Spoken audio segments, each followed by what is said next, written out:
নেই, বিরাট ভোটের ব্যবধানে জয়লাভ করছে এবং আমার ধারণা সারা দেশের মধ্যে আমাদের দুইটা কেন্দ্র খুব বিরাট ভোটের ব্যবধানে জিততে যাচ্ছে ভারতীয় জনতা পার্টি।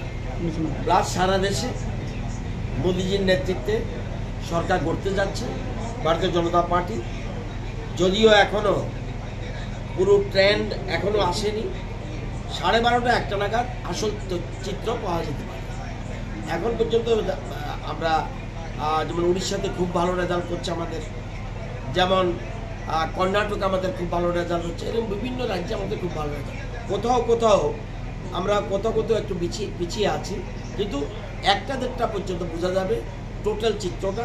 কিন্তু সরকার ভারতীয় জনতা পার্টি করতে যাচ্ছে। কংগ্রেস থেকে যেন বলা হচ্ছে যে তারাও এসে পড়ছে, কি বলবেন? আসার কোনো সুবিধাই নেই। এখন পর্যন্ত কংগ্রেস মাত্র 543 আসন, মাত্র 92টা সিটে তারা এগিয়ে আছে। ট্রেন এটা রেজাল্ট না, আসবে কিভাবে? কংগ্রেস পার্টি এখন পর্যন্ত ভারতীয় জনতা পার্টি 250টা, শুধু বিজেপি একা 250-এর বেশি আসনে লিড করছে।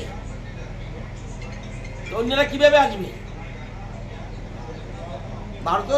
ভারতীয় জনতা পার্টি একেই সরকার করতে পারে, আমাদের সহযোগী দল তো আছে।